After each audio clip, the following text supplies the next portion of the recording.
Introducing ang ating napakasarap na ulam, ang adobong pusit na nilagyan natin ng curry powder. Okay, so ayan na guys. So napakasarap nito. Very simple lang ang ating pagluluto ngayon.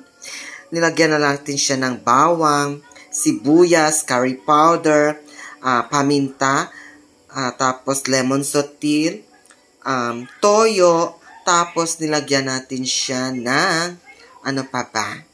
Seasoning na Ajinomoto. Kaya ayan, so let's go na guys. Kainin natin. So, ang napakasarap na adobong pusit with curry powder ala Didic O. Mariano. Kaya ayan guys, let's go. Kakain na tayo.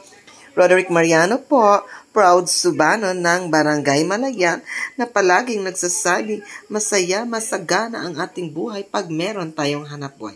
Kaya let's go, kumain na tayo para pwede tayo maghanap buhay. Let's go!